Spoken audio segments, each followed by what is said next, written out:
Welcome back. ഇന്നത്തെ നമ്മളെ വിഷയം തൃക്കണ്ണൻ പീഡന കേസിൽ അകത്തായി പോലീസ് അറസ്റ്റ് ചെയ്തു എന്നുള്ളതാണ്. ഒരു കോണ്ടന്റ് ക്രിയേറ്റർ ആണെന്ന് നിങ്ങൾക്കറിയാം. ഇതിൽ നമ്മളെ സബ്ജക്റ്റ് സത്യം പറഞ്ഞാൽ തൃക്കണ്ണനെ പറ്റിയിട്ടൊന്നുമല്ല. സത്യത്തിൽ ഈ സമയത്ത് ആണുങ്ങൾ ഫേസ് ചെയ്യുന്ന ചില പ്രശ്നങ്ങളെ പറ്റിയാണ്. അത് മാത്രമല്ല, പെണ്ണുങ്ങൾക്ക് ഇതുകൊണ്ടുണ്ടാവാൻ പോകുന്ന വലിയൊരു പ്രശ്നത്തെ പറ്റിയാണ് നമ്മൾ ചർച്ച ചെയ്യണം. ഇപ്പോൾ ഈ അവസ്ഥയ്ക്ക് കാരണം 50% ലേഡീസും 50% മാധ്യമങ്ങളുമാണ്. ഈ ന്യൂസ് റിപ്പോർട്ടേഴ്സ് ആണ് ഇതിന്റെ ഏറ്റവും വലിയ പ്രശ്നം. ഒരു പെൺകുട്ടിയെ വിവാഹ വാഗ്ദാനം നൽകി പീഡിപ്പിച്ചതിന് തൃക്കണ്ണൻ എന്ന യൂട്യൂബർ പോലീസിൽ അറസ്റ്റ് ചെയ്യപ്പെട്ടു. ശരിക്കും സത്യത്തിൽ എന്താണ്, ഒരു പെൺകുട്ടിക്ക് വിവാഹ വാഗ്ദാനം നൽകി വഞ്ചിക്കുകയാണ് ചെയ്തത്. പീഡിപ്പിക്കുന്നത് എങ്ങനെയാണ്? പീഡിപ്പിക്കുന്നത് അല്ലെങ്കിൽ ബലാത്സംഗം ചെയ്യുന്നത് ഒരു വ്യക്തിയുടെ അനുവാദമില്ലാതെ ബലാത്കാരമായി പീഡിപ്പിക്കുക, അല്ലെങ്കിൽ എന്തെങ്കിലും കാണിച്ച് ബ്ലാക്ക് മെയിൽ ചെയ്ത് പീഡിപ്പിക്കുക. അതല്ല, പ്രണയത്തിലായിരിക്കുന്ന സമയത്ത് പ്രണയിച്ച് ആ സമയത്ത് മനസ്സും ശരീരവും ഒക്കെ അങ്ങോട്ടും ഇങ്ങോട്ടും കൈവച്ച് മാറിയിട്ട് അവസാനം എന്തെങ്കിലും ഒരു ഇഷ്യൂ കേസ് വന്നത് പിരിയണ സമയത്ത് ഇവർ എന്നെ പീഡിപ്പിച്ചു എന്നല്ല പറയേണ്ടത്, വഞ്ചിക്കപ്പെട്ടു എന്നാണ് പറയേണ്ടത്. ഓക്കെ, ഒരാള് വിവാഹം കഴിക്കാമെന്ന് പറഞ്ഞ് വഞ്ചിച്ചു. പീഡിപ്പിക്കുമ്പോൾ നിങ്ങളോട് അനുവാദം ചോദിക്കാതെ നിങ്ങളുടെ ശരീരത്തിൽ തൊട്ടു, നിങ്ങളോട് അനുവാദം ചോദിക്കാതെ നിങ്ങളെ ബലാത്കാരമായി പീഡിപ്പിക്കുകയോ അല്ലെങ്കിൽ എന്തെങ്കിലും കാണിച്ച് ബ്ലാക്ക് മെയിൽ ചെയ്ത് നിങ്ങളുടെ ശരീരം കവർന്നെടുക്കുകയോ ചെയ്താൽ മാത്രമേ അതിനെ പീഡിപ്പിക്കലാവുന്നുള്ളൂ.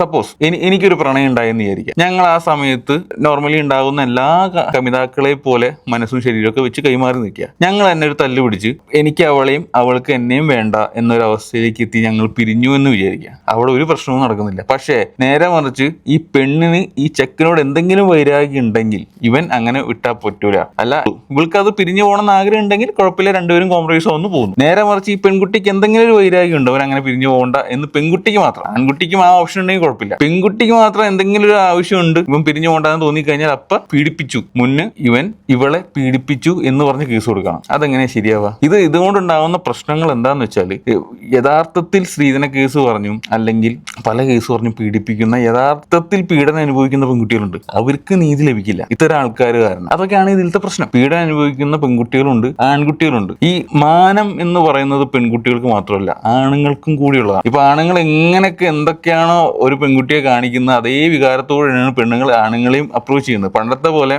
ഒരു പാതിന്റെ സൈഡിൽ നിന്ന് കാലിന്റെ വലത്തെ തള്ളവിരൽ കൊണ്ട് ഇങ്ങനെ ചിത്രം വരയ്ക്കുന്ന പെൺകുട്ടികളൊന്നും അല്ല ഇപ്പോൾ ഉള്ളത്. നിങ്ങൾക്കും അറിയാം ഇങ്ങനെയൊക്കെയാണ് ലോകം നടന്നു പോകുന്നത്. ഇപ്പൊ എന്താ വെച്ചാൽ, മുന്ന് പെൺകുട്ടികൾ ഒരുപാട് പീഡനം അനുഭവിച്ചിട്ടുണ്ട് എന്ന് പറഞ്ഞതുകൊണ്ട് അവർക്ക് ഒരു പ്രശ്നം വരാതിരിക്കാനൊക്കെ ഒരുപാട് നിയമങ്ങളും അതല്ല, ഒരാൾ എന്തെങ്കിലും ചെയ്തു കഴിഞ്ഞാൽ അവരെ ലോക്കാക്കാനുള്ള പല കാര്യങ്ങളും നിയമം അപ്ലൈ ചെയ്തു വെച്ചു അല്ലെങ്കിൽ ഉണ്ടാക്കി വെച്ചു. അതുകൊണ്ട് എന്താണ്, അത് യൂസ് ചെയ്ത് ഇപ്പോ പലരെയും ക്രൂശിച്ചുകൊണ്ടിരിക്കുകയാണ്. അതാണ് ഇവിടെ നടന്നുകൊണ്ടിരിക്കുന്നത്. ഇപ്പൊ നിങ്ങൾക്ക് അവൻ കല്യാണം കഴിക്കുമെന്ന് ഉറപ്പുണ്ടെങ്കിൽ മാത്രമേ ആ ശരീരം അവന് കൊടുക്കാൻ പാടുള്ളൂ. അതല്ലെങ്കിൽ കല്യാണം കഴിഞ്ഞതിന് ശേഷം മാത്രമേ നമുക്ക് ശാരീരികമായി ബന്ധപ്പെടാൻ പറ്റുള്ളൂ എന്ന് സ്ട്രിക്റ്റ് ആയിട്ട് പറയാം. ഇതല്ല, ആ പ്രണയിക്കുന്ന സമയത്ത് എല്ലാ കാര്യങ്ങളും ചെയ്തു കഴിഞ്ഞിട്ട് എന്തെങ്കിലും കാര്യം ഉണ്ടായിട്ട് പിരിയുന്ന സമയത്ത് ഇപ്പൊ നോക്കൂ, ഇതിപ്പോ ഇങ്ങനെ ഒരു വഴക്കുണ്ടായി പിരിഞ്ഞു. നോർമലായും ആൾക്കാർ 100 പേര് ഒരു പ്രണയത്തിൽ അകപ്പെട്ട് കഴിഞ്ഞാൽ അത് സക്സസ് ആവുന്ന ചിലപ്പോൾ 20 പേരെ ഉണ്ടാവുള്ളൂ. എന്നാൽ 50% താഴെയാണ്. അതിൽ കൂടുതൽ ആൾക്കാർ ഒരിക്കലും ഒരുമിച്ച് പോകുന്നില്ല, ഒരുമിച്ച് കല്യാണം കഴിക്കുന്നേ ഇല്ല. നിങ്ങളുടെ കൂട്ടുകാർക്കും അല്ലെങ്കിൽ നിങ്ങളുടെ അയൽവക്കത്തൊക്കെ നോക്കിയാൽ മതി. 100 പേര് പ്രണയിച്ചാൽ, ഞാൻ ഒരു വൈഡ് കണക്ക് പറയാം, 50-ന് താഴെ മാത്രമേ അതിന്റെ ലക്ഷ്യത്തിൽ എത്തുന്നുള്ളൂ, കല്യാണത്തിൽ അവസാനിക്കുന്നുള്ളൂ. ബാക്കിയെല്ലാം പിരിഞ്ഞു പോയിട്ടേ ഉള്ളൂ. നിങ്ങൾ കേൾക്കുന്ന ഇതിഹാസ പ്രണയങ്ങളൊക്കെ ഉണ്ടല്ലോ, ലൈല മജ്നു എന്തെടുത്തോ, എല്ലാം എന്താ പറയാ, പൂർണ്ണതയിൽ എത്തിയിട്ടുള്ള പ്രണയങ്ങളല്ല, എല്ലാം അവസാനിച്ചിട്ടുള്ളതാണ് അല്ലെങ്കിൽ പിരിഞ്ഞു പോയിട്ടുള്ളതാണ്. സോ അതുകൊണ്ട് ഈ പിരിഞ്ഞു പോവുക എന്നുള്ളത് ഒരു നാച്ചുറൽ പരിപാടിയാണ്. സോ നിങ്ങൾക്ക് ഒന്നില്ലെങ്കിൽ കല്യാണം കഴിച്ചതിന് ശേഷമേ നിങ്ങളുടെ വിലപ്പെട്ട കാര്യങ്ങൾ അവർക്ക് ഷെയർ ചെയ്യാൻ പാടുള്ളൂ. അല്ലെങ്കിൽ ഈ പറഞ്ഞ മാതിരി മ്യൂച്വൽ അണ്ടർസ്റ്റാൻഡിങ്ങിൽ നിങ്ങൾക്ക് ഓക്കെ ആണെന്ന സമയത്ത് നിങ്ങളെല്ലാം ഷെയർ ചെയ്യുക. നിങ്ങൾക്ക് ഓക്കെ അല്ല എന്ന് തോന്നിക്കഴിഞ്ഞാൽ വലിച്ചെറിഞ്ഞിട്ട് പോവുക. ഇങ്ങനെ ചെയ്യാൻ പറ്റുള്ളൂ.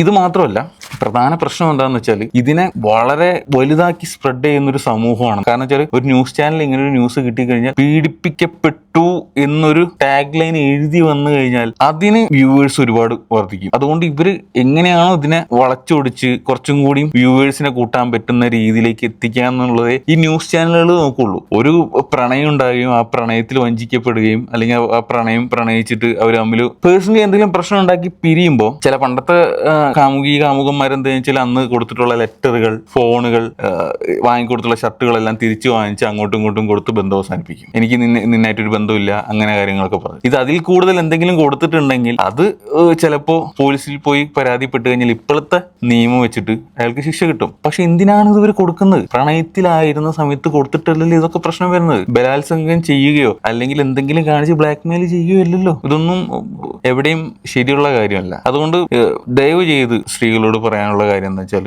നിങ്ങൾ പ്രണയിക്കുന്ന സമയത്ത് പ്രണയത്തെ പ്രണയമായി മാത്രം കാണുക. ഓക്കെ, പ്രണയത്തെ പ്രണയമായി മാത്രം കാണുക. വേറെ രീതിയിലേക്ക് എത്തേണ്ടത് ഒന്നില്ലെങ്കിൽ നിങ്ങൾ ഒരു പക്വതയത്തെ ലെവലിലെത്തി ലിവിങ് ടുഗെദറോ അങ്ങനത്തെ റിലേഷൻഷിപ്പിലെത്തി മുന്നോട്ട് പോകുമ്പോഴോ അല്ലെങ്കിൽ കല്യാണം കഴിഞ്ഞിട്ടോ, നാട്ടുകാരൊപ്പം അനുസരിച്ചിട്ട് കല്യാണം കഴിഞ്ഞിട്ടോ ആവുക. അതല്ലാത്ത പക്ഷം പ്രണയമായി തന്നെ ഇരിക്കുന്നതാണ് ഏറ്റവും നല്ലത്. അപ്പൊ ഈ പ്രശ്നങ്ങളൊന്നും ഉണ്ടാവില്ല. ഒന്നില്ല, നിങ്ങൾ ആലോചിച്ച് നോക്കുക, ഒരു പ്രശ്നം എന്താണെന്ന് വെച്ചാൽ നിങ്ങളൊരു പരാതി കൊടുത്തു കഴിഞ്ഞാൽ നിങ്ങളെപ്പറ്റി ചിലപ്പോൾ സ്പ്രെഡായി എന്ന് വരില്ല. നിങ്ങളൊരു പേരോ നിങ്ങളൊരു ഫോട്ടോ പോലും പത്രത്തിലോ വാർത്തകളിലോ വരില്ല.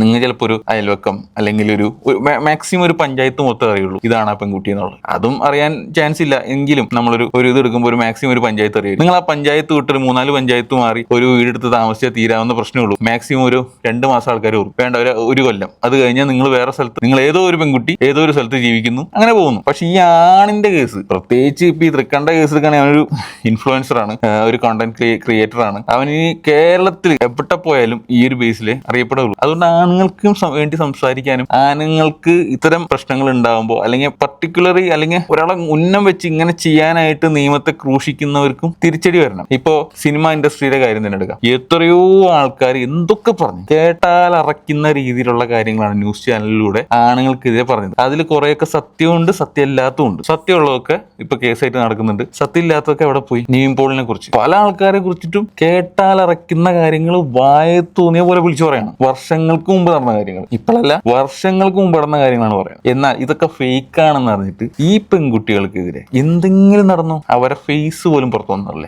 ഇതൊക്കെയാണ് അവസ്ഥകൾ.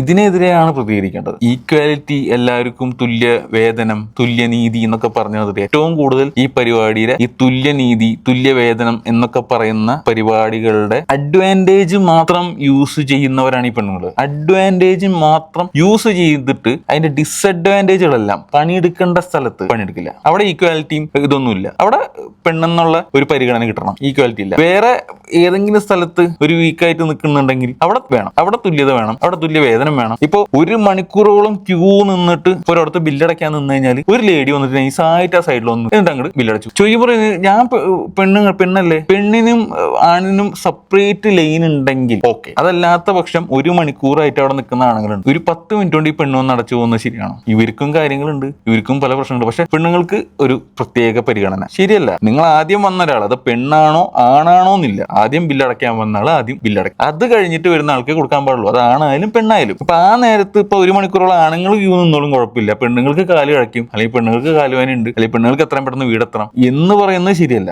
അവരെ സെക്യൂർ ആയി നിർത്താം. അവർക്ക് എന്തെങ്കിലും ബുദ്ധിമുട്ടുകൾ ഉണ്ടെങ്കിൽ, ആരെങ്കിലും ശല്യം ചെയ്യുന്നുണ്ടെങ്കിൽ അത് നോക്കുക, അവരെ സേഫ് ആയിട്ട് നിർത്താം. അവർക്ക് വേറെ ബുദ്ധിമുട്ടുകളോ കാര്യങ്ങളൊന്നും ഇല്ലാതെ. അതിനപ്പുറത്തേക്ക് അവർക്ക് വേറെ ഒന്നും കൊടുക്കാൻ പാടില്ല. എന്താണോ ആണുങ്ങൾക്കുള്ള അതേ പരിഗണന അതേ കൊടുക്കാൻ പാടില്ല. ഈ പുതിയ തലമുറ പറയുന്ന അത് തന്നെയാണ്.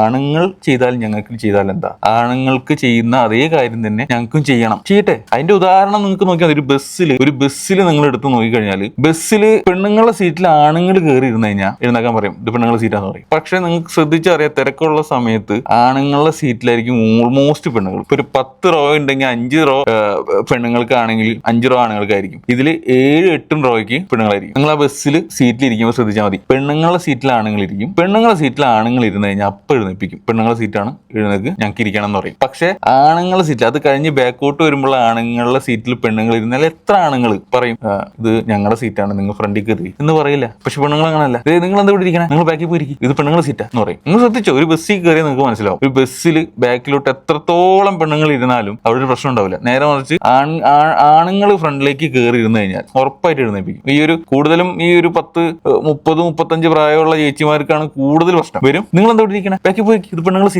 സീറ്റാന്ന് പറയും. അവിടെ അവർക്ക് ഒരു തുല്യവേദനം ഇല്ല, ഒന്നുമില്ല, അറിയില്ല. എന്തായാലും ആണുങ്ങൾ പ്രശ്നങ്ങൾക്ക് വേണ്ടി ചോദിക്കാനും പറയാനും ആൾക്കാർ വരേണ്ടിയിരിക്കുന്നു. പക്ഷെ നേരെ മറിച്ച് ഈ മെൻസ് അസോസിയേഷന്റെ കുറെ പൊട്ടന്മാർ ഇറങ്ങിയിട്ടുണ്ട്. അവന്മാരെ കേസല്ലട്ടാ പോയി ജയിലിൽ പോയി മാലിട്ട് കൊടുക്കലും അങ്ങനത്തെ പരിപാടിയൊക്കെ ചെയ്യുന്ന ഒരുപാട് ആൾക്കാരുണ്ട്. അവന്മാരെ കേസല്ല, ന്യായമായിട്ട് ഈ ഈക്വാലിറ്റി സംബന്ധിച്ച് സംസാരിക്കുമ്പോൾ പെണ്ണുങ്ങൾക്കുള്ള കുറച്ച് നിയമങ്ങളെ നമ്മൾ റെസ്ട്രിക്ട് ചെയ്യേണ്ട സമയം അതിക്രമിച്ചിരിക്കുന്നു. അതിലേക്ക് നമുക്ക് വേണ്ട കാര്യങ്ങൾ നോക്കി, ഇല്ലെങ്കിൽ ഇത് ഇപ്പോഴെങ്കിലും ശ്രദ്ധിച്ചില്ലെങ്കിൽ ഭാവിയിലേക്ക് ഇത് യഥാർത്ഥത്തിൽ ബുദ്ധിമുട്ടുന്ന പെണ്ണുങ്ങളെ പോലും എഫക്ട് ചെയ്യുന്ന രീതിയിലേക്ക് ഇത്. കാരണം ഒരാൾ പീഡിപ്പിച്ചു എന്ന് പറഞ്ഞ് പോലീസ് സ്റ്റേഷനിൽ ചെന്നിട്ട് ഒരു പരാതി യഥാർത്ഥത്തിൽ കൊടുത്താൽ പോലും ഇപ്പോൾ പല ആൾക്കാർക്കും ഉണ്ട് അത്. നിങ്ങളിത് അവരെ ഉപദ്രവിക്കാൻ ചെയ്യുന്നതല്ലേ എന്നുള്ളത്. പല റീലുകളിൽ ഒരു വൈറലായ റീലുണ്ട്. ഒരു ഭാര്യ ഭർത്താവ് ആയിട്ട് ഡൈവേഴ്സ് ആയിട്ട് ഭാര്യ ഭർത്താവിനോട് ചോദിക്കുന്ന 6 ലക്ഷം രൂപ വേണം ഒരു മാസം കഴിയണമെങ്കിൽ ചെലവിന്, ഭക്ഷണം, മരുന്ന് ചെലവ്, ഇതൊക്കെ 6 ലക്ഷം രൂപ എഴുതി കൊടുത്തേക്കാണ്. എങ്ങനെ ഊറ്റാം? ഒരു വേതനം കൊടുക്കണം എന്ന് നിയമം പറയുമ്പോൾ അതിനെ എത്രത്തോളം ഉപയോഗിക്കാം, എത്രത്തോളം യൂസ് ചെയ്ത് നമുക്ക് വേണ്ട കാര്യങ്ങളെ വാങ്ങിച്ചെടുക്കാം എന്നുള്ളതാണ് ഇവർ നോക്കുന്നത്. എല്ലാവരും അല്ലട്ടാ, അത്തരം കാര്യങ്ങളെ നമ്മൾ ഒഴിവാക്കണം എത്രയും പെട്ടെന്ന്. So by.